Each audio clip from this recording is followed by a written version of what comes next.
everybody, and welcome back to another issue of Hops Geek News, a podcast where we talk about comic books, movies, TV show. We dive into the latest in pop culture news, and we like to drink a delicious, delicious craft beverage because we are hipsters and we know it, and we're also geeks. So that's what we do. If you're looking for us, we are hipsters. I'm an elder millennial. Does that count as a hipster? I mean, yep, I have the elder part. We're hipsters. All right, we're taking it back. If you have found us, hey, thanks for joining us once again. We are pleased that you are here. If you don't know where to find us and you just happen to stumble upon us on some part of the internet, you can find our episodes by going to hopsnews.beer. Go to the bottom. Links to our episodes are there.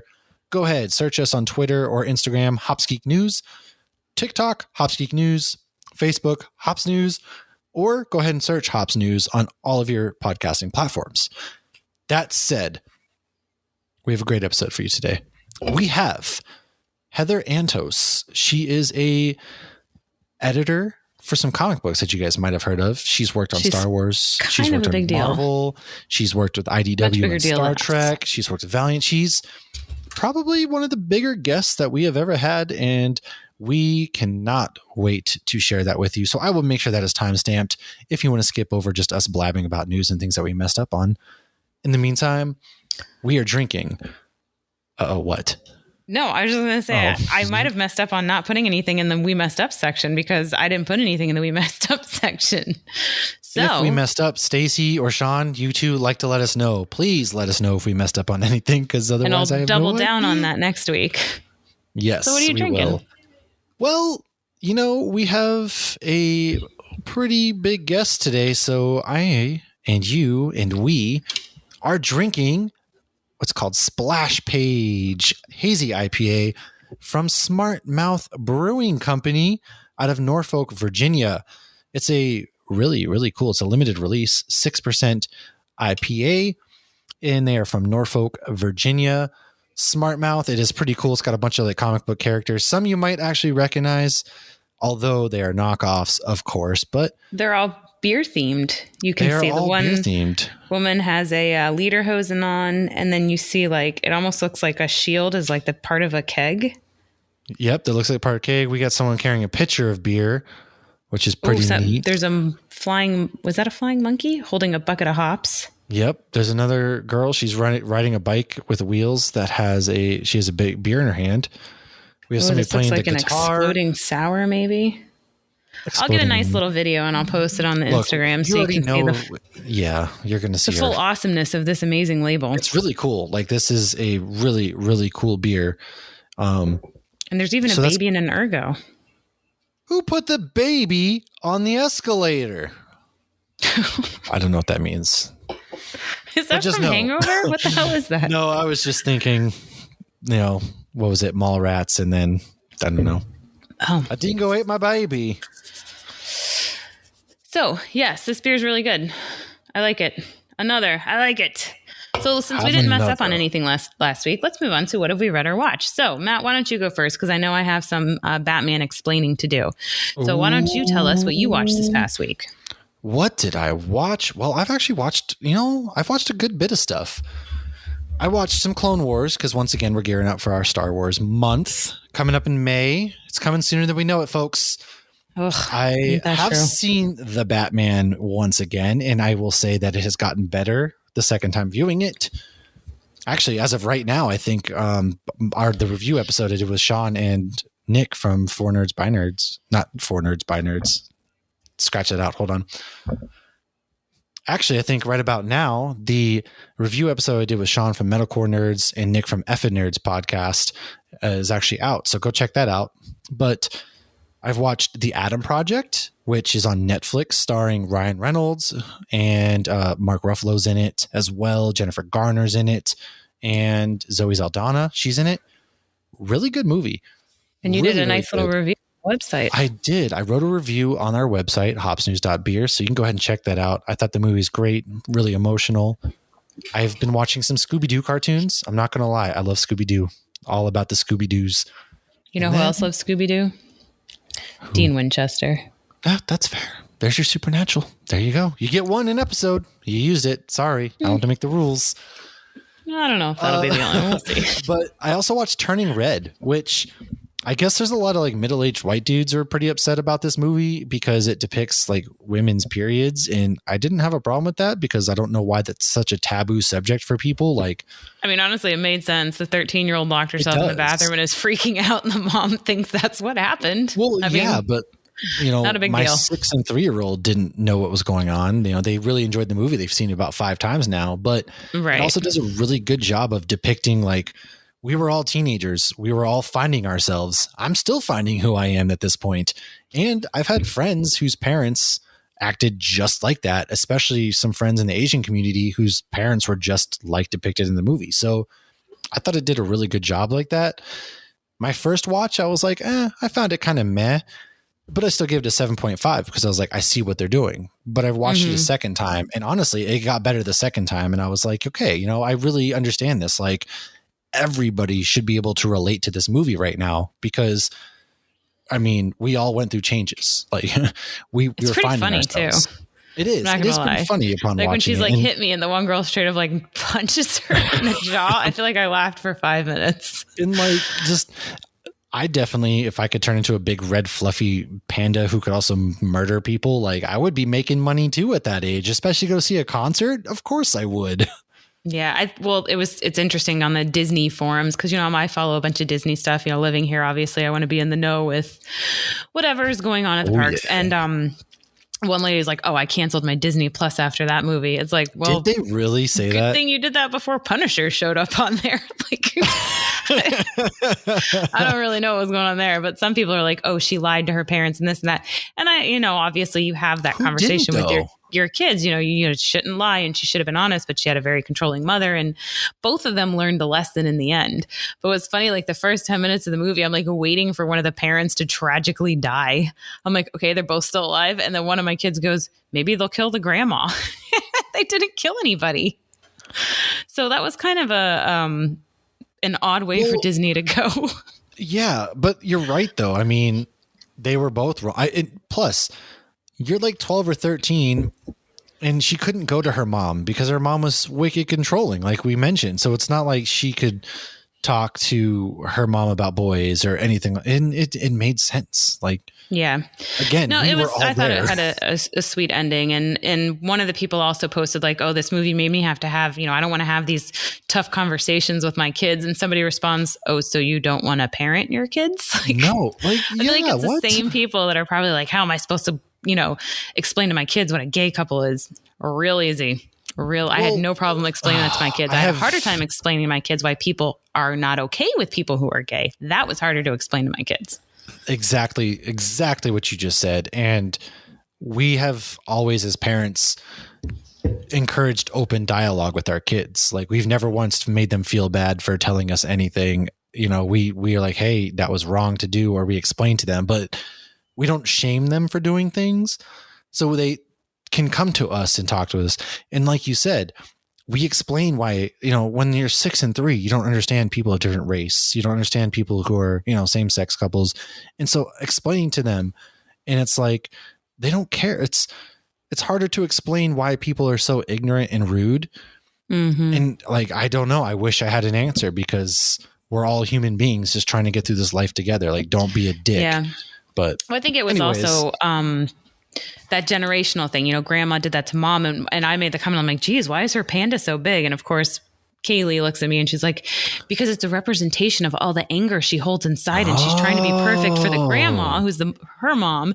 And that's why her panda's so giant and angry. I was like, oh, okay. Yeah, that makes sense. You know, I honestly was wondering why it was so big too. I didn't put that connection together. Yeah, because she tried extra hard to be perfect and held everything in. So maybe she'll take over the show one day.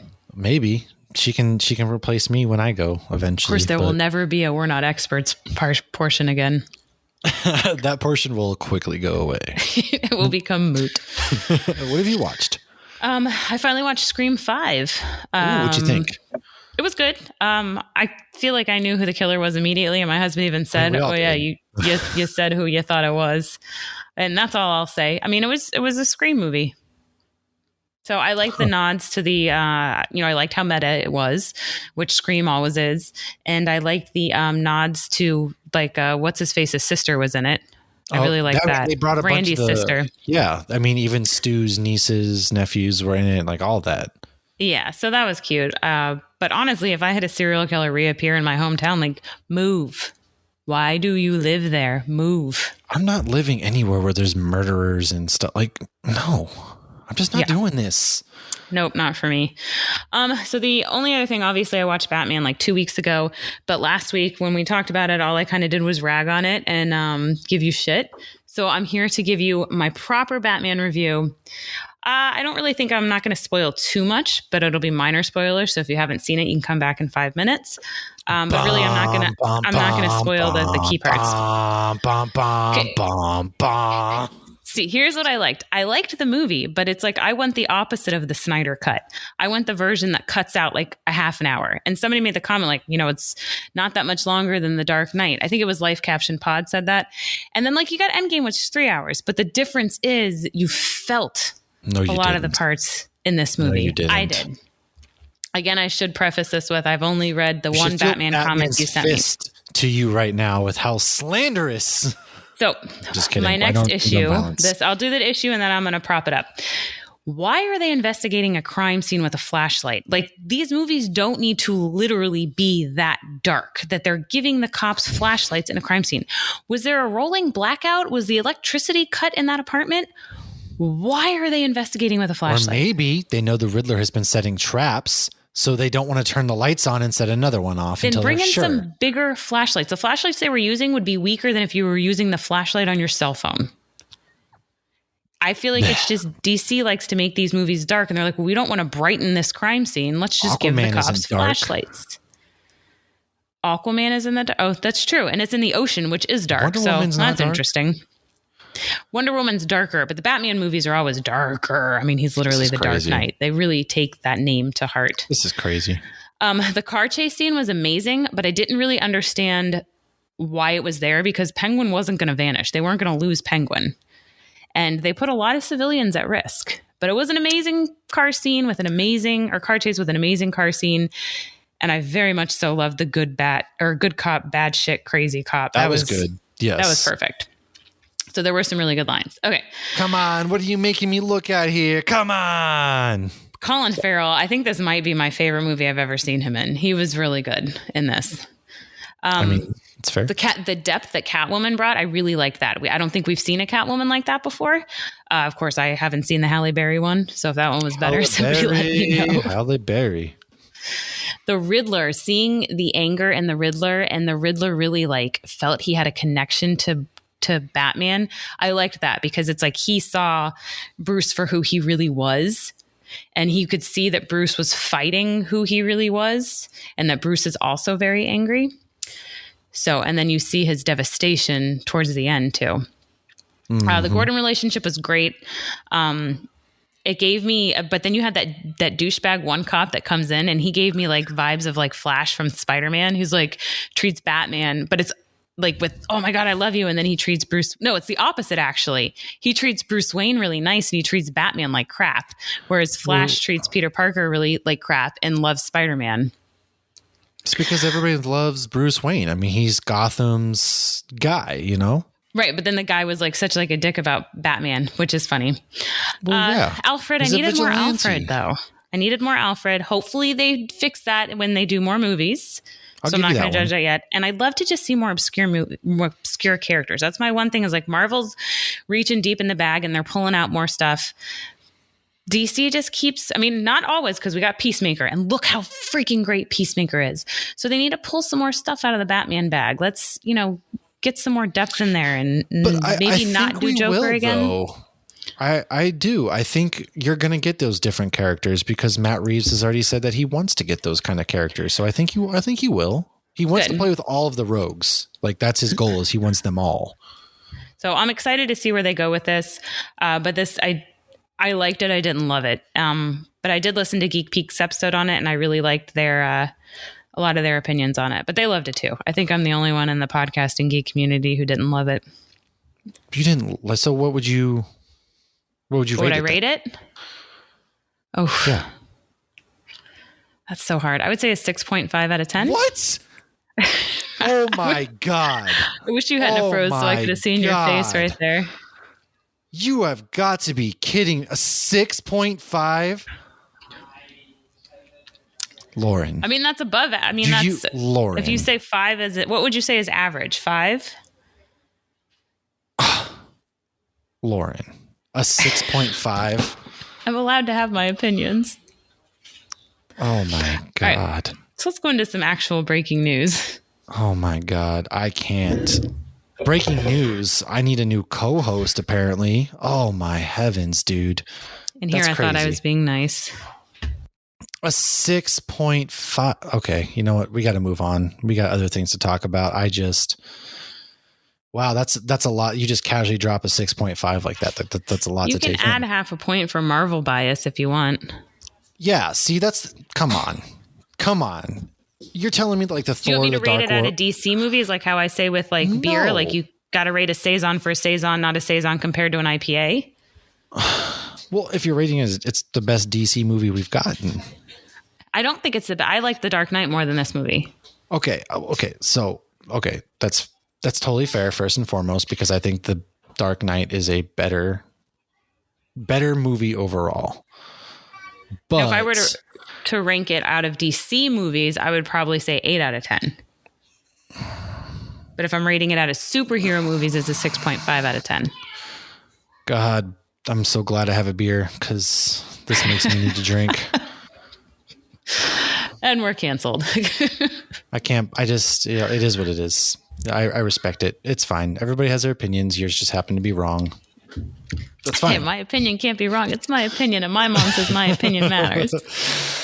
No. So, all right. Oh, man, I don't understand where you're coming from. It's hard for me, right? I don't understand. But like I said, you have your opinions. That's okay. I just, we got to move on from the subject or we're never going to get through this episode. Breaking news. We want to move on to breaking news? Sure. All right. Breaking news. Miss Marvel is going to be premiering June 8th. They just dropped a trailer, and to be honest, the trailer looks really good. Like, I know it's very different. We're going to go from Moon Knight beating the crap out of criminals and stuff, and then we're going to watch Doctor Strange in a horror movie of madness, and then we're going to go to Obi-Wan, who's running away from Darth Vader, hunting down Jedi, and Inquisitors probably killing people, to, hey, here we go. Here's Miss Marvel, and it looks very comic booky, very fun. It looks a lot of fun. It's about a teenager who fantasizes about being a superhero who now is, and they kind of changed her powers up. And once again, I've seen a bunch of middle-aged white dudes already complaining on the internet. It's just like, you guys are exhausting. Just exhausting. Yeah. Well, I mean, it makes perfect sense too. Like we saw it with Kate Bishop when she saw Hawkeye, and the teenagers and the young adults now, they've grown up with real life superheroes. So it makes, complete sense to start integrating these young Avengers into the MCU. And honestly, I'm looking forward to watching it with the 9-year-old. I feel like this is a show that she'll be excited to watch with us. Like she tries to be excited about things like WandaVision, and then she loses interest. Because I was thinking Oliver, or, he can watch this and actually understand it, right. To an extent. And it might get a whole new audience of kids into the MCU. And I think that's pretty cool. And then we'll get Deadpool. We'll like, no, kids, you can't watch this. Deadpool, but then they'll be like, can we watch Daredevil? Not yet. Yeah. And speaking of which, the Disney Plus now has our shows on there. The Marvel Netflix shows are on Disney Plus. They actually made me log in this morning with I had to make a PIN code and all that good stuff this morning. So I thought that was interesting because now that they have those, my son and daughter just can't watch Punisher. So yeah, that was pretty cool. But Rick and Morty friends, or I'm sorry, before that, I just want to say that Disney is actually struggling to fill rooms at their Galactic Star Cruiser hotel, apparently, according to reports. Makes me happy. Makes me very happy on account of its $5,000 to for rent 2 a nights. room for 2 nights. So, and then and it's not including alcohol. And I just saw on one of the Disney pages that somebody's like, yeah, I just saw somebody had a bill for like $900 in alcohol from the Star Cruiser. That's 2 days. Well, I mean, if let's say it's, you can have up to 4 people in a room. Actually, it might be more. I looked into it, not because I was going to do it. I was just curious. Well, but, I do that too. The beers in Galaxy's Edge are like $10.75, and they actually might be more because I haven't been in the cantina since I was there with you, and Disney bumped all their beer prices like 75 cents to $1 recently. So like if you want a full pour of something in Epcot, it's $10.75 for some of them, not all of them. Wow. Which means cantina is probably over 11 now, and I would be shocked if it's cheaper in the Star Cruiser. So you want a Sierra Nevada IPA called Bad Motivator IPA, you're going to be spending $11.75 plus tip, I bet. That's crazy. That's just, but what are you supposed to do? Not get a beer? I mean, at that price, I'm not going to lie. The first time I went into the cantina, I didn't. I let Kaylee get a blue milk and we left. And then the next time I'm like, screw it. I want the experience. Well, it's expensive. Bring on the $12 beer. Yeah, that's fair. Rick and Morty fans, there is now going to be for 3 days in March. I think it's like the 24th. The 21st to the 24th, a Pickle Rick Frosty coming to Morty's Mayhem activation in Las Vegas. It's fried pickles on top of a radiation green Frosty, and you get a fancy little Morty cup. Or Rick, it's both of them actually, but very interesting. It's green and not on St. Patrick's Day? Yeah, well, it's like a pickle, I'm Pickle Rick. But it should be on St. Patrick's Day too. Yeah, I agree. Definitely agree. So you can get that. And then we have NFTs, everybody's favorite, coming to an Instagram account near you. Fungible. No fucking time.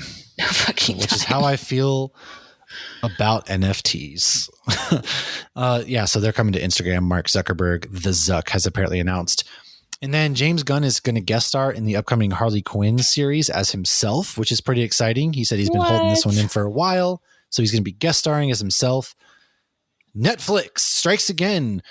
They will be making you pay for anybody outside of your household that uses your password. This is why T-Mobile pays for my Netflix, and I just don't have anything to do with it because Netflix kind of sucks. Just saying. What if you're out of town? Like we've logged into Netflix on a hotel before.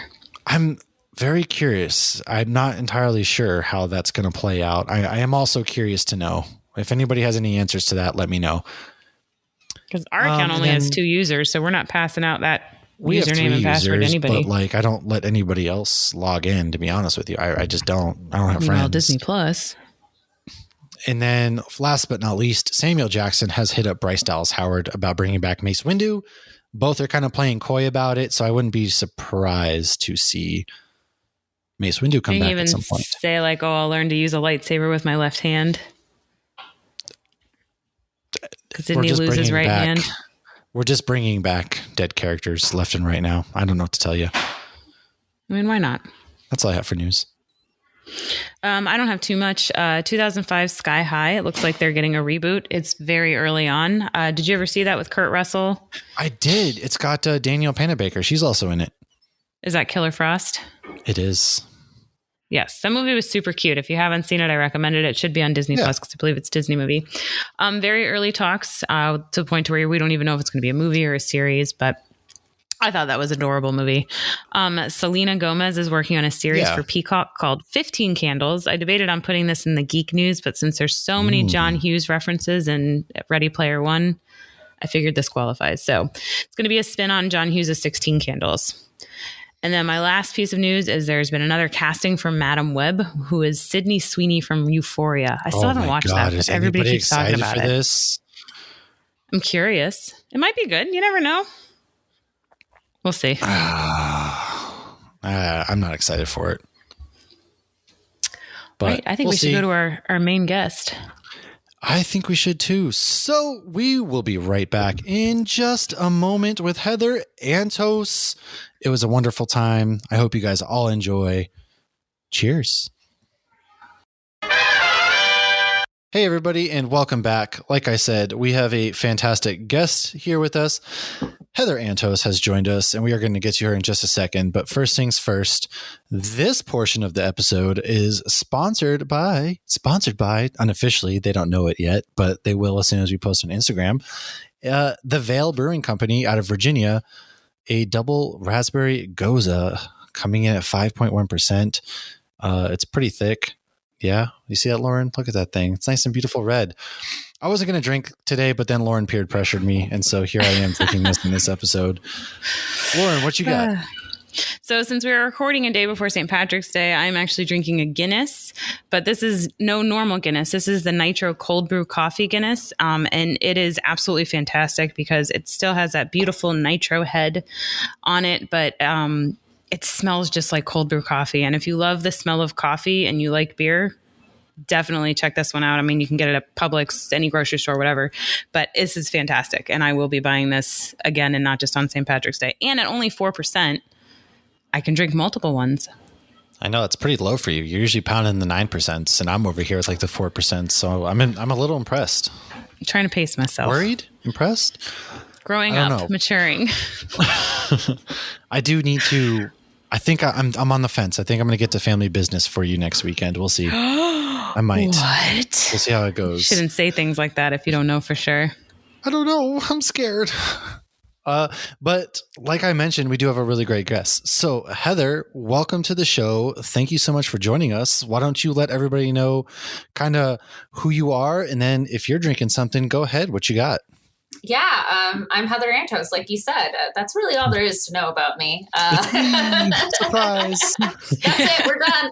No, I am a senior editor currently at IDW Publishing, where I make those funny books for a living. I've been in comics for a long time, touched a lot of different characters. I guarantee if you read comics, you have read my work, even if you don't know it. And I am drinking a high noon right now because it's been a hard day making comics, and I wanted to drink some hard stuff without, feeling like I'm drinking some hard stuff. That's kind of why I grabbed the Goza, because sometimes it's always nice to have like a sour beer, because there's those times where I'm in the mood where I just don't want the beer taste, I guess. I don't know. That makes sense. Well, High Noon has actual coffee in it, right? No, High Noon is vodka. Oh, it's vodka. Ooh, even better. Yeah, High Noon is fruit juice and vodka. So, nice. I've seen the can many times, but I've never tried it. Yeah, it's like it's your basic. I mean, think of your basic seltzer, right? But it's a little more high end because it's not sugar alcohol. It's like your White Claws are. It's vodka, and I think it's a smoother taste than like your White Claws or your other seltzers out there. But that's is it less bubbly? A little less. There's just a little, I think, because, vodka is a higher end alcohol in general, and it's with actual fruit juice rather than like artificial flavoring. It's a smoother blend of flavors rather than you have that like carbonated chemical taste of the seltzer mixed with the like, this is, artificial watermelon flavoring. Right. Tastes like bubble gum. Yeah, exactly. So, but that's, no shade to the other ones. It's just my favorite. Don't worry. We throw unofficial shade all the time here to other things. So you're good. Well, especially like big beer. I throw shade to big beer a lot. We do. That's fair. So I can tell you right away, you had a hand in a lot of my favorite comic books, such as the 2015, like Darth Vader run, Star Wars runs, things like that. So I'm wicked excited to be able to talk with you and just have you on here. But we have some questions before we get into those. We got to know, what is your kind of geek origin story? Like, what were your favorite comics growing up? What got you into comic books and all that kind of things? Oh my goodness. I don't like, it's just who I am. I don't know. Like there was never like a coming into geekdom or anything for me. I was reading chapter books before I hit kindergarten. My mom says I was drawing comics before I knew what comics were.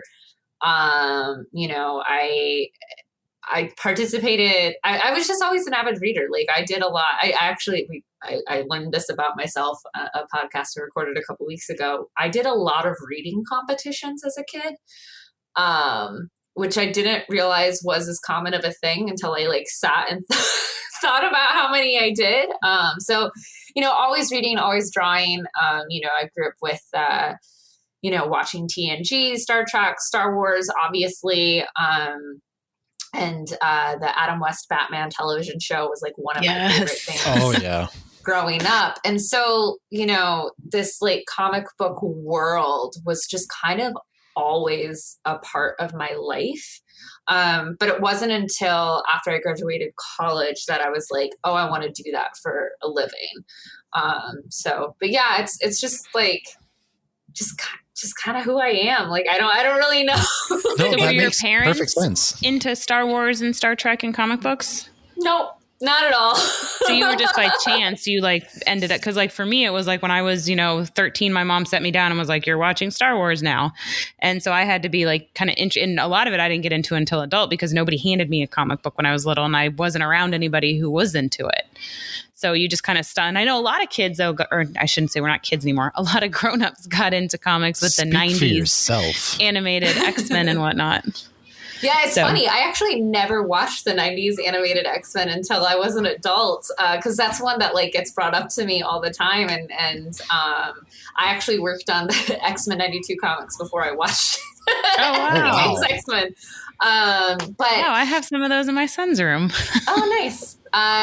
But yeah, I like my dad like introduced me way too young to James Bond, and like Indiana Jones and by proxy of that Star Wars. There goes Star Wars. Okay. But like, I mean, my mom is your stereotypical Midwestern, church lady. My dad just like works a normal office IT job, like they're not really fandom geek people. Mm-hmm. The little bit you were exposed to, you kind of clung to. I think it's through that escapism. Like I've always had an avid imagination. And so by reading a lot, right? Like there was always all these stories of these relatable characters and these like crazy adventures that they were on that, for someone growing up in a town where you hung out when you were bored was Walmart. Those stories are very appealing. That makes sense. It like offers an escape out of here, because everyone's like, I got to get out of my hometown. And in your case, you're like, we're hanging out at the Walmart. What am I doing? And that does give you an escape. Yeah. What town did you grow up in? Now I'm curious. It's a small town called Niles, Michigan. That for the this is a podcast, so y'all can't see this, but if you hold up the hand to do the Michigan thing, it's the most southwest corner right on Lake Michigan. Okay. So if you have a clear day on the lake, you could see Chicago across. Oh, that's cool. Oh, that's crazy. Yeah. I'm vaguely familiar with Michigan. I've been there a couple times. My wife's from West Bloomfield originally, so got very acquainted. East side of the state, but yeah. Yep. So that's like it's got to be a really nice Walmart. It was a super center.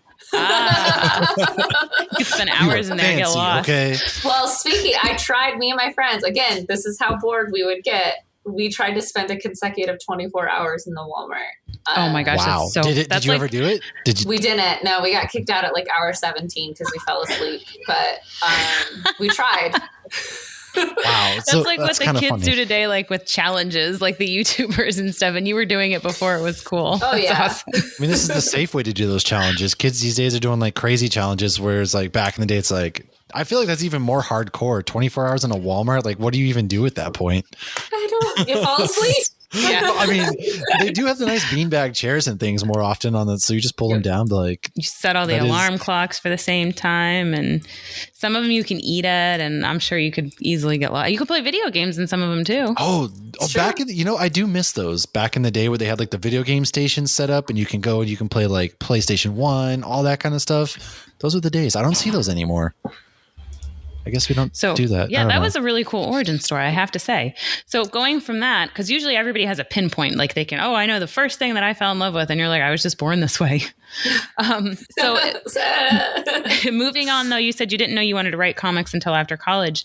So what's your professional origin story? Like, where did you start right after college? Yeah, so my whole life growing up, my dream was always to work in theater and film professionally. And I did that throughout college. I toured with the Michigan Shakespeare Festival. I worked on like the sets of Real Steel and Transformers and a bunch of the films that were being filmed in Michigan at the time.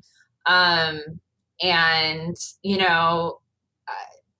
like college, like it got towards the end of college and I just kind of got like, well, I don't want to do this anymore. Like, I'm kind of over it. I don't really care for the people in these industries. So, there's nothing more exciting than quitting your passion, right, as you enter adulthood, right? Like, this is the thing I've been studying for the last 20 years. Oh, well. Better to know now than before you work 20 years in it. Yeah, I mean, that's very true. 100%. But like, oh my God, so anxiety inducing. Yeah.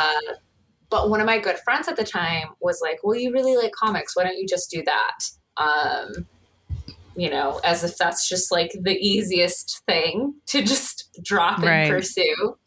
But like that was my aha moment. That was my real eureka moment of like, oh shit. Yeah. People get paid to make these, and that had never been like an option presented to me as someone who grew up in a small town in the Midwest. It's not like on career day, oh, we just happen to have the writer of Batman comes in. Like, that doesn't really happen, unless you happen to live in the same town. To be fair, I grew up outside of Boston and it didn't happen there either. So there you go. So I just began kind of like researching what are careers in the comic book industry and how can I find one? And I really like to write, but I knew I didn't want to be a writer. I really like to draw, but the idea of like having to draw as much as like a comic artist has to draw, like was terrifying. But I happened to notice that a lot of the comics that I read had the same editors across multiple different series. And I thought that was really interesting to me, that whatever it is that this person does, there's something that resonates with me. And I knew what an editor did in like a traditional publishing house when you're working with a single writer to, publish a manuscript. But in comics, there's so many other roles involved that I was kind of fascinated and wanted to know more. So I did what any good millennial does, and I started tweeting editors on the internet just to kind of be like, hey, I'm really interested in learning more about what it is you do. And Twitter, luckily, wasn't as much of a hellscape as oh my God, do you remember Twitter, like back in the day, how you could actually have discussions and now it's just a nightmare? Or people would just like, almost like when Facebook was originally a thing and people were just like, I just had a sandwich, and that was their tweets, right? Yeah, like I think I'm going to go to the mall today. And you get those on your memories and you're like, why did I write this? Yeah, or when everything was in third person, right? Those are my favorite. Yeah. But Jordan White, who was an associate editor at Marvel at the time, happened to respond to me. And it just so happened he was going to be at C2E2 the same time, that, like just the next month I was going to be there. And he agreed to sit down and talk with me. Oh, sweet. And we chatted for an hour, and I left that convention knowing this is it. This is what I want to do. I don't know how I'm going to do it, but I'm going to figure it out. Because at the time I had already graduated college. So I couldn't get an internship. Most publishers, require you to be able to get it for college credit. So I decided I was going to kind of give myself my own internship, my own boot camp, my own like editorial workshop of comics editing to just see if I even liked it, if I even could do it. Because I wasn't about to just pack my bags and move to New York on a whim just to see if maybe it works in happen. The movies, but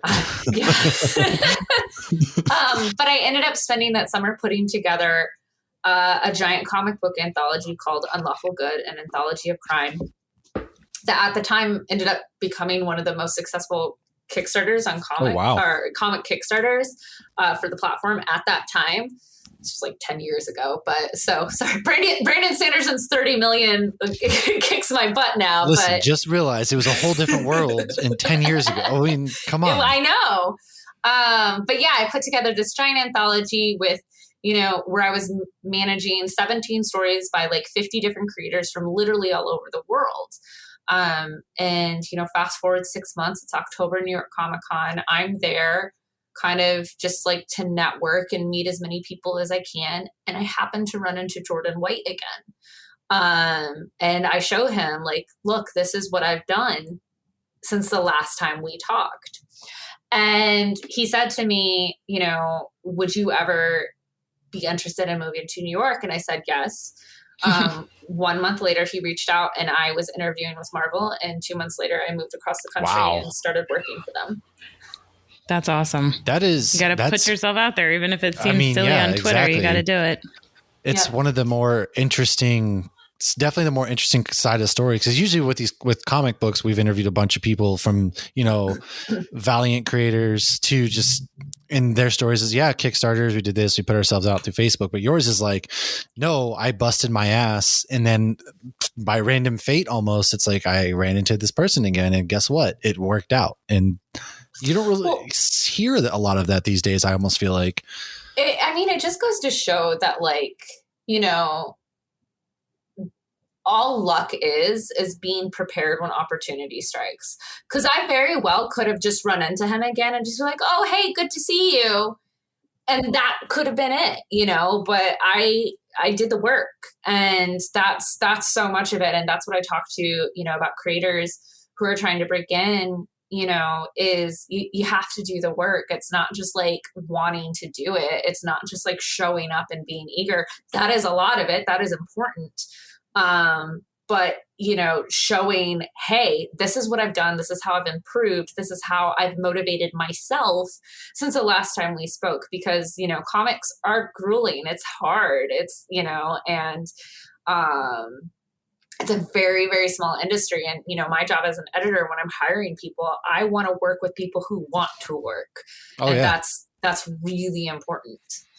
So as far as the editorial side, then how does your job in the comic book process different from, obviously it differs because you're not writing the comics, you're not drawing them, but how is it a little bit different, or is the process kind of similar? Like what goes behind that process? Yeah. So, every comic is a small miracle that comes out. And, I think so much of my job is being flexible with the creators that I work. There are some creators that I work with who, like, leave them alone. They're going to hit their deadlines. What's going to turn in is going to be great. And all you have to do is check in once in a while, right? Like that's the dream. Often not the case, but that that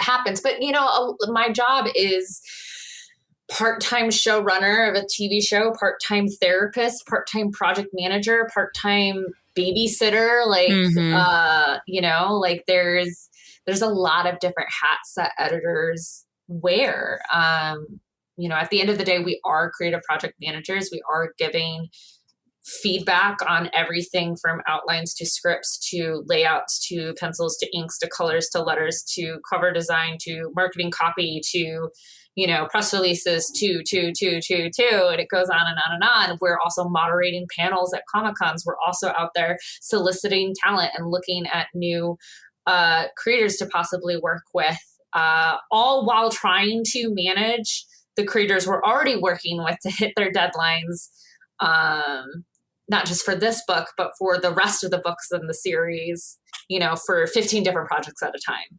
So there's a lot going on. Right. It's busier than people think. That's exactly how it is. Well, and then as a consumer, we get irritated like, well, why isn't Oblivion Song last episode or issue out yet? Like it was supposed to be out here. And it's like, because people have lives and things come up and it's like one little bump in the road and it's like, we have to be patient. But that's got to be frustrating as all hell. But going from working with Kickstarters to then being at Marvel, is there anything that kind of took you by surprise as like do's and don'ts? I think, I don't know if there's anything that necessarily super took me by surprise. Having worked, it's funny, like the film industry and like comics are very, very similar in a lot of ways. Just vastly different budgets. Oh yeah. But I think the biggest thing that I had to learn very, very quickly, and I see a lot of creators and editors like who've been in this profession for a long time struggle with, is your fandom can't come first. It can't. My job as a creator is to create the very best book that I can with the best creators that I can in the timeline that I'm given. And, you have to be able to compartmentalize, oh my God, I'm working with J.J. Abrams on this book. You have to be able to, there's still someone who's hired to do a job, and of course there are certain creators, depending on if it's a creator owned thing or IP or whatever the public relations are, all these different, kind of internal politics stuff that you have to do. But there's a lot of egos to balance. Oh yeah. But also you can't care.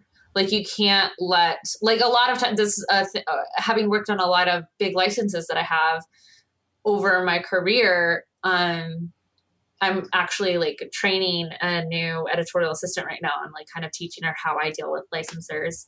Is, our relationship is obviously very important with the licensor, right? They, at the end of the day, have the gavel on whether or not we get to publish their license. Right. But you can't care to a certain extent. And it's all about learning how to communicate and negotiate those relationships. My job is to create the best Star Wars book that I possibly can. Lucasfilm's job is to tell me no. That's the relationship. Their job is to tell me, no, you can't do that. So my job is to figure out how to get them to say yes to what it is I want to do. It's not necessarily to do whatever it is they tell me to do. It's how do I convince them and make them think it was their idea. Right. Especially if you're working with a big title like, Lucasfilm. I mean, at this point, I'm sure a lot of them are like, oh, we know Star Wars better than everybody else. And so it might be harder for them to listen to other people's ideas, kind of like you're saying, to convince them, hey, this was their idea the whole time. And do you kind of find yourself taking almost the over, shooting way over from what you actually want to get, just to kind of work back to where you want them to get to say yes? Sometimes. I mean, I've learned a lot of tricks of the trade over the years, and every licensor is different, every person is different. There's a lot of experiential wisdom that comes into play. There's a lot of having worked with, again, Lucasfilm for nearly a decade, I know how to work them pretty well, and I know when to throw a bone, I know when to give in, I know whatever. But there's a lot of basic human psychology that comes into play with working not just with licensors, but with any creator, with any sales team, with any publisher, with any marketing person, to try and sell them on what it is you want. Right. You're gonna make everybody happy. Yeah, I mean, look, we've all heard the South Park method, where you purposely put something in a pitch or in an issue that no one is going to approve, just so you can get something through. Yeah, exactly. That's kind of what I was saying. And that's something that people do in all forms of media. Comics as well. Oh, my kids do that. Yeah, it's you ask for the elephant so you can get the puppy. Yeah. And another thing, another fun trick I'll put out there for anyone who might be listening is, when people are presented options, they feel like they have to select one. And so, for example, if you're trying to get a cover sketch through and you only send one sketch and they immediately go, well, I don't like that sketch, you're kind of screwed, because now they don't like the one thing you presented. But if you present them two options, then they'll be like, oh, well, I like this one more than that one. And so they feel compelled to pick that one. Nice. I like that. Even if it's a just slightly zoomed in version. That's something I do all the time. You like this one, but what about this one? at 5 times the zoom. Exactly. Well, this one's more detailed then. Intense. Right. So having worked with Marvel and Star Wars, do you find that one's stricter than the other? Because we all know like Marvel is very different in the movies and the TV shows versus the comic books. And we don't consider any of the comic books canon to the MCU. Whereas Star Wars, I feel like they're pulling a lot of that stuff from the comics and making it canon. So have there been more rules with Star Wars, or is it the same kind of creative play? I mean, so for Star Wars, when it comes to any license, one of the first questions I always ask is, how does this license treat canon? And that's one of the things that I'm very grateful of in my career, getting to start working on both Star Wars and Marvel at the same time, is I got to see how two very major entertainment companies treat storytelling and how they approach it.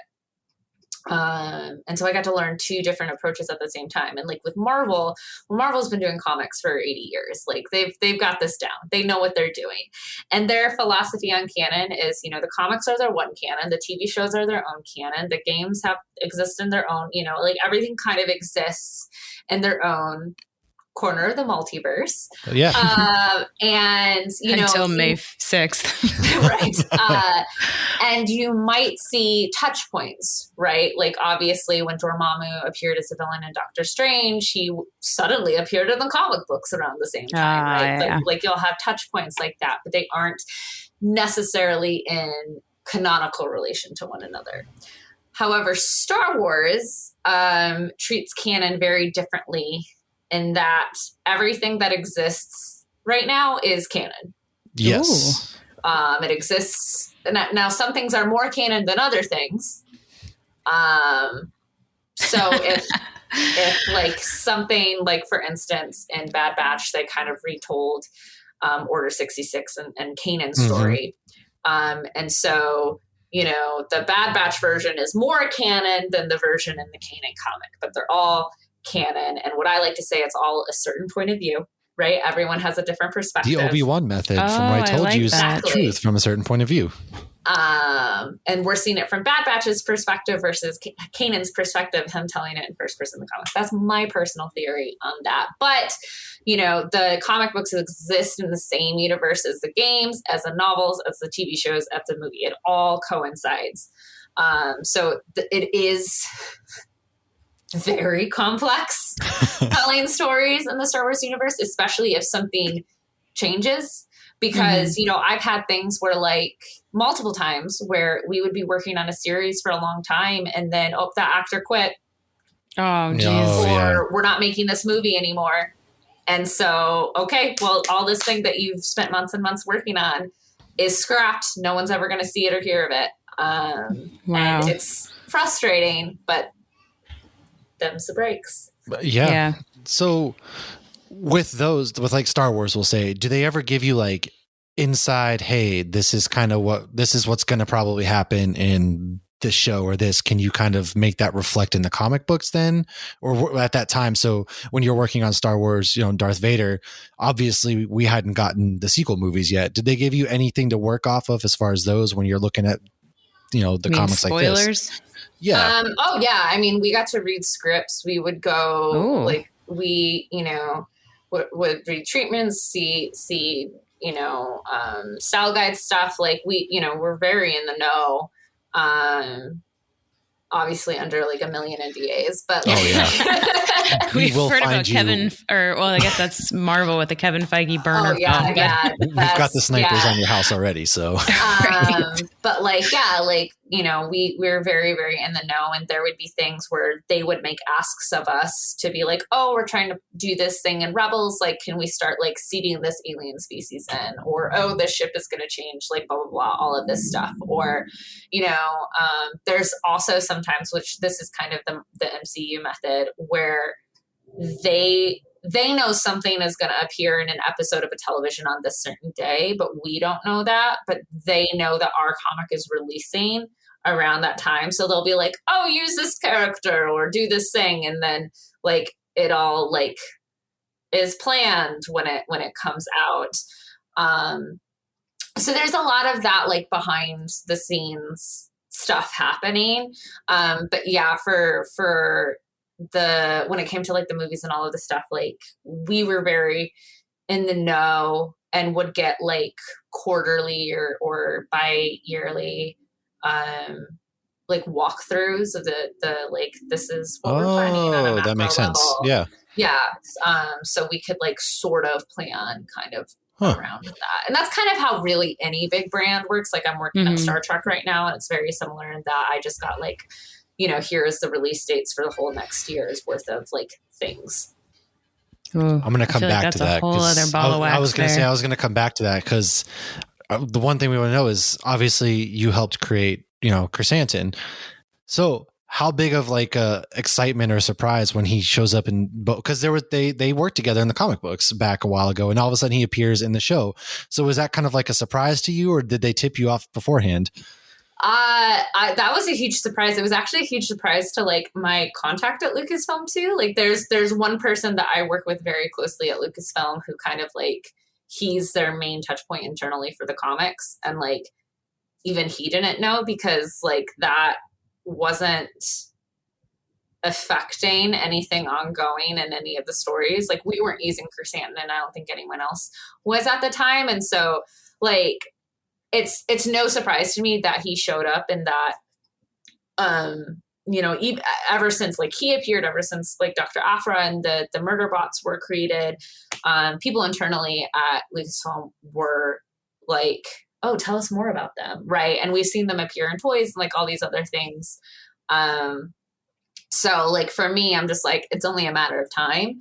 I don't think I was expecting it in Book of Boba Fett. So like when he showed up, like I like couldn't mentally process it. Leonardo meme. I was thinking the same thing, Leonardo DiCaprio. Yeah, that's what I was thinking. Just the Leo meme right there. Like I'm sitting there, like I'm tearing up. I'm getting like super emotional. And I think I tweeted one day, I was like, I got really emotional watching today's Book of Boba Fett, not wanting to spoil anything for, you know, for people who haven't watched it. And I got all these replies like, oh my gosh, me too. The scene at the end with blah, blah, blah, blah. And I'm just like, you and I are watching two very different episodes. Look, that's cute that you think you know. However, well, yeah, I mean, it's as a character that you created, and Star Wars is arguably the biggest property out there, you know, besides the MCU and things. So, like, to see somebody that you had a hand in just show up out of nowhere in something like that, it's just that's got to feel great. And to have a major role, and to like, also they got him right. Like that's, you know, that's any like mama's, you know, like moment. You mean he didn't look just like the cartoon? His head was slightly different shaped. How dare they? But like, you know, he shows up and I'm like, oh my God, he looks so good. But oh no, what if they mess him up? Right. It's just like that conflicting, you know, thing. But like, no, like I have no complaints whatsoever. He's so perfect. Like absolutely killed it. Carrie Jones, who played him, you're amazing. Just so cool. That is, and I think we'll see more of him. I think so too. That was my first thing when I saw him. I was like, man, the detail that they put into that costume, into that puppet, he's coming back. Like this is not going to be a one and done. Right. This isn't the Star Wars Christmas special. Yeah. So, all right, you're working on Star Trek right now. So are you a bigger Star Wars fan or Star Trek fan? Because there's always that internal debate. Obviously, everybody's always like, you're a Trekkie, but you like Star Wars. Do you love one more than the other? Or are you just like, both of these things can equally exist in the world and I love them? You're both my children. Yeah. So, I mean, because I've invested so much of my recent life into Star Wars, I would say, you know, like, I mean, professionally too, like so much of my career has been Star Wars focused. So, you know, I definitely am a bigger Star Wars fan, but I grew up on TNG. Like I grew up on, you know, and they're very extremely different franchises, and they accomplished very, very different things. And so they definitely can both exist. For sure. I don't think they're competitors in any way, shape, or form aside from just internet feuds. Nerds can never be happy. What is wrong with us? They cannot. But yeah, no, I love Star Trek a lot, and I'm having a lot of fun. Like I recently have been like going back and like started like watching everything release order, which is a lot, but it's been fun to get to do as an adult, to like really start from the like ground William Shatner. Mm-hmm. Oh yeah, I'm starting TOS and working my way like everything release order, except for Lower Decks. I watched all of that in like a day. But nice. But yeah, like I've been watching the new shows and the new films, like the Kelvin stuff and then Disco Picard and all that. I've been watching it since they released. So, getting to have my hand in two of the biggest like space franchises. Exactly. Yeah. Nerddom is like pretty cool. Well, it from the second, 100%. I mean, your first jobs into the editorial world, you got Marvel, Star Wars, and now you're at Star Trek. It's like you hit the holy trinity almost as far as it goes. Like that's got to be. Did you What's ever left, really Doctor think? Who? Yeah, like coming out of college to say, "Hey, I'm changing career paths," and now all of a sudden looking back, what was the moment for you that was like, "Wow, I made it, I did it," or have you not quite reached that yet? Oh She's no, still collecting stones. Yeah. No, I mean, my first week at Marvel, when like the first like editorial job I had was to write an opening crawl. Cause that was the recap pages for the Star Wars books was like, the traditional opening crawl. And like when I had to like sit down and do that in the same day, also hop on the phone with Mark Wade and give notes and then get, pages in from John Cassaday. Like that was a moment where I was just like, oh my God, like who hired this imposter? Like, who are you? Why am I here? Do I belong? Like, yeah, that's got to be kind of going when through are they your going head. to find out I shouldn't when be are they here? going to find out that I am a fraud? Exactly. And then, like the second had to have been when I got to go to the public opening night of Star Wars and watch everyone else watch it for the first time. Like that was a really cool moment for me because by that point, not to brag, but like by that point, I had known what the story is for a whole year. I got to go to the premiere of it. Like, but the public opening was going to be like my third or fourth time seeing the film, but like getting to sit in that theater and watch everyone else watch it for the first time was one of the coolest experiences. And I don't think there's much that can top that. Man, I still remember seeing it for the first. I was in Qatar of all places, spending a nice 6-month vacation, and I like waited at the theater because it was like first come first serve. Because on a military base, it's like, so I waited 7 hours to get to see it, and then God. I saw it like in just that public perception. Yeah, everybody's walking out is buzzing, and it's definitely probably going to be different than a bunch of Hollywood types, air quotes, versus just general people off the street just flying about it. It probably feels you're just like, wow. Yeah, I'll never forget. Like one of my favorite things was just like there was a little girl sitting in front of us, and like getting to see like this is her first Star Wars movie. Like this is her first like experience in theaters with Star Wars, and just like everything was just like, oh my God! Like everything was so emphatic, and like the best response was.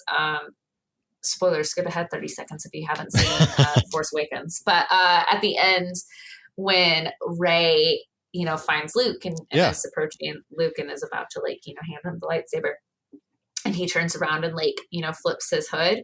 This girl goes, "Oh my God, he has a beard!" Everybody else is like, "It's Luke Skywalker," but she's just like, "He's got a beard." It's the little things. That's adorable. That is amazing. Oh man. So I know we've talked about all the big stuff though, but I mean, you've worked on things that aren't just huge franchises as well. So what's been your favorite thing to work on that hasn't been, something Disney now owns and Star Trek? Yeah. Do they not own something? Because I'm pretty sure at this point they even own me in my house. Give them a little bit. Oh my gosh. Getting to work on all the creator-owned stuff that I get to do is so fun, and it's a different challenge than like a brand IP, because we get to establish our own rules, and there's a lot more there's a lot of freedom, but there's a lot more pressure too, to create something good that's going to stand out, that people are going to want to pick up. And like Redlands, which is a horror story about witches in Florida, by Jordan Belair and Vanessa Del Rey. I'm in Florida. well, definitely check it out if you haven't. But it's definitely a book I'm very, very proud of. Right now I'm working on Time Before Time, which is a time travel crime story by Declan Shalvey, Roy McConville, Joe Palmer, through Image, that is really cool. The premise of that is gangs in the future don't own territory, they own time periods. And so like there's this gang called the Syndicate who owns the 22nd century and any time, and you smuggle people back to the past for a better life because shit gets pretty fucked up in the future.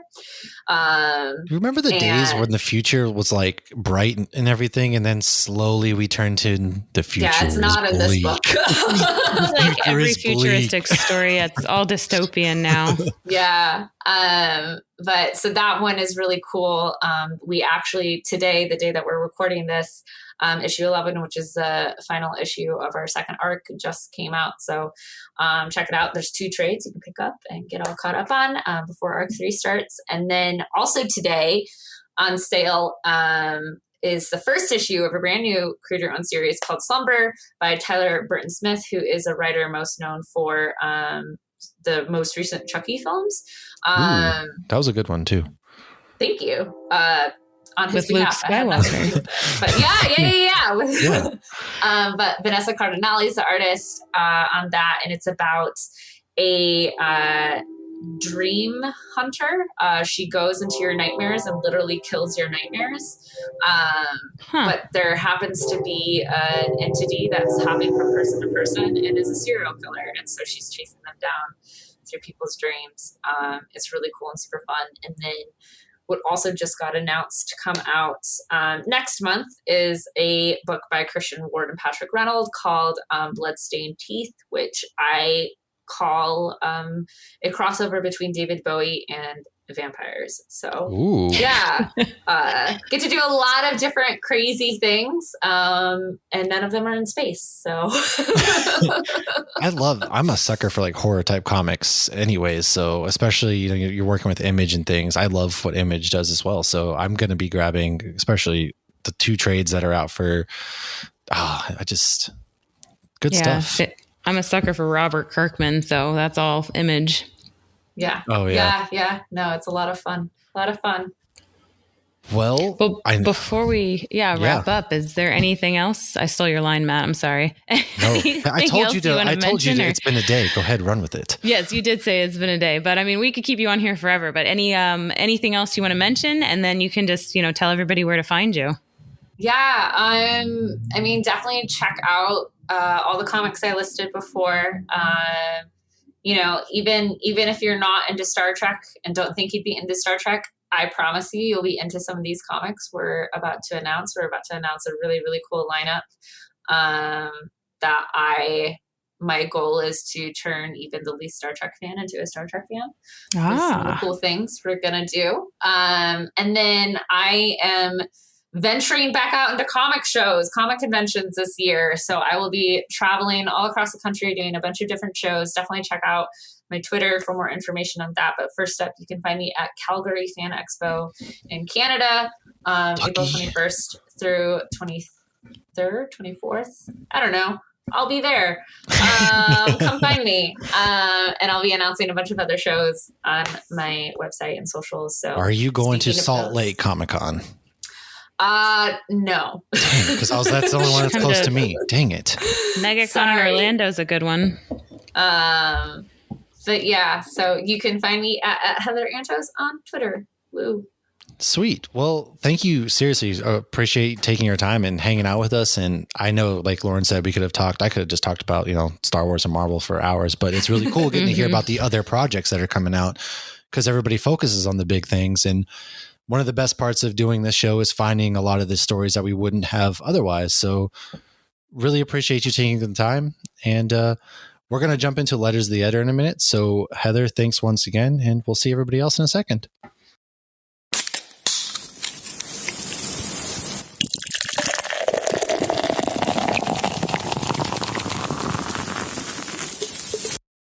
Welcome back.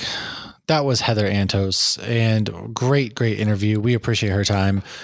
Now, before we wrap it up, we have letters to the editor. Stacy, I apologize. You've sent this in like weeks ago and we just haven't gotten to it, but we did now. So if you're listening, shout out to you. And she asks, if we were a superhero and can have any other hero as a sidekick, who would it be and why? And then the same question goes for if we were a bad guy. So I'll kick us off. If I were a superhero and say I had a lot of powers and badass abilities, to be honest, I would pick the Green Arrow as my sidekick because he's very snarky, very sarcastic, very just ridiculous in how he acts. Wait, and you can pick a hero to be your sidekick? I thought we had to pick a sidekick to be our sidekick. If we were a superhero and can have any other hero as a sidekick, who would it be and why? All right. So I'm going Green Arrow because he's rich and he seems like a really cool guy to go ahead and get drunk with. So I'd go out and I'd drink some beers with him because, again, he's sure Batman too, but Batman's also who he is under the mask. Like the mask, Batman is who Batman is. He doesn't seem fun to hang out with. He's fake as shit on the outside and he's always going to be just, Alfred, you're not my dad. And so I personally would love to hang out with the Green Arrow and have him as my sidekick. He's got a lot of cool arrows and he seems like a good guy when you're out there fighting bad guys, that he's just always upbeat and positive. I mean, Hawkeye's got a lot of cool arrows too. He has pin arrows. Who would you choose as a hero? Right, well, I at first was thinking Bucky because I was thinking of sidekicks, but if we could pick any hero we would want, I would say Wolverine because you can use him as a human shield. That's fair. He can drink all the beer at the bar. We'd have a great time at the bar. And when you're close with Wolverine, he'll do anything he can to protect you, even though actually people closest to him tend to die. Whatever. Fuck That's it. true. Yeah, I'm going Wolverine. I'll take the risk. All right, maybe my fair. superpowers are healing too. Or like Rogue, and then I can just grab onto him and heal. That's fair. That's okay. Okay. What if you were a villain? Who would your sidekick be if you were a villain? See, again, I was thinking sidekick villains. And when I thought that, I was thinking the lady that is the Grand Master's sidekick that just like is because she's funny, even though she's not funny. And she just like kind of does whatever he says. But if I could pick any villain, my favorite villain would have to be, who the hell's my favorite villain? See, usually I think about these beforehand. Tough. I'm like, I'm going to do this one on a whim. And it's the hardest one we've gotten. Yes, this one is, especially because it's like villains. All right, that's tough. That is a tough one. Ooh, Agatha. Agatha Harkness. All right. I can't do Interesting. that? You can you can choose whomever you want. You seemed like I couldn't. No, you can choose now, whomever as far you as want. comic book of Agatha wouldn't be that much fun, but TV show Agatha would, because comic book Agatha is, older and she's babysitting the kids and she's it seems more matter of fact from the little bit I've read. But TV, like Catherine O'Hara Agatha, should be a hoot and a half. See, it's tough with this one because you can't just choose a villain who's the strongest because they're always more narcissistic and they're more likely to stab you in the back. So if they're your sidekick, you're not safe. So this is tough. But that's the problem with all villains. And Agatha's not always a villain in the comics either, but she is obviously a villain in WandaVision. Right. I mean, it would be very easy to choose, the strongest person out there, like, Hunter Zolomon, Eobard Thawne, Brainiac, anybody like that. But I feel that's why the villains lose. That's what I'm saying. Like they just get in their own way and they can't team up together. So I think for me, man, this is tough. This one is really hard, really, really hard. But I think that I would ultimately choose. Does Loki count? No, I don't like Loki as a team Loki's up either. Villain. Loki, yeah, but he would probably stab you in the back. You can't trust him. Yes. Dang. That is true. Who do I choose that's going to go out there and cause some mischief and mayhem with me? Man. Well, I mean, did she clarify that it has to be another villain? You know what? I think that I would choose Poison Ivy because I want to save the Earth. And our goal would just to be save the Earth. She just make more plants. And also, she's pretty hot. So you know what? Maybe we can get a little something going on the side. Who knows? So like a power couple is what We'd you're be going a power for. couple. That's right. I'd be her sidekick. Evil though, power couple. because she'd strangle me with some vines or something in my sleep. I don't know. Is that what you're into? I mean, I don't know. that could go either way. Is that all Erotica you got? asphyxiation Harder. via vines. I don't know. I guess we'll find out when I'm being choked out in my sleep for accidentally cutting a leaf or something like that. Because you can choose Bane, but Bane would just strangle me too, and not in a good way. That turns me on. So, yeah, okay. I mean, if you're going to die, what is it? Oh, yeah, in The Boys, when they did like, how would you rather go out? Asphyxiation? Yeah. Or I forget what the other one was. Yeah, you might as well go out doing something that'd be you fine. love. I guess that'd be cool. Yeah, I'll just say poison ivy for now because we'd save the world, the earth. Assuming I have a lot of superpowers, that is. Like, it depends on my superpower abilities. Like, that's all it's based on. Like, am I a strong superpower person? Or am I like the fucking Riddler where all I am is smart? You know, there's so many different variables here. I don't know how I could choose. I mean, all Iron Man is smart. Yeah, but he has tech and weapons. The Riddler has nothing. You know what I'm saying? So, like, what am I working with here? What kind of superpowers So he was smart and born into money. Okay. Yeah, exactly. So, what am I working with here? I don't know. I hope we answered that pretty well, and I hope you got some entertainment out of that. So, next week, or tune in this week, we have our Creators Corner, which is a brand new kind of episode. I don't know if it's Creators Corner, just because I think another podcast might have that name already locked down, and I don't want to be that person to rip it off. I don't have a name for it yet. Bar? Might be a Oblivion Bar. I think they have Creators Corner locked down. They're like Chris's Corner. We're going to have a name for this, but we like to do bonus episodes that highlight really cool creators and the things that they're doing and to give them their platform. So for the very first one, we will have Joe Bablazzo this week from Heretic Party Pod to talk about his upcoming comic book. So make sure to tune in for that. It was a wicked good time to hang out with Joe, and we can't wait to discuss all the things. He's a fantastic artist. He does all the artwork for Woodland Empire, who are some real homies of ours. Make sure to check him out. Check that episode out. Share with a friend. Do all sorts of great stuff. And until next week, we will see you later, friends.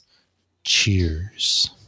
Cheers. This has been a Hops News production. You can find Hops News on all your favorite podcasts and social media platforms at Hops News. Cheers.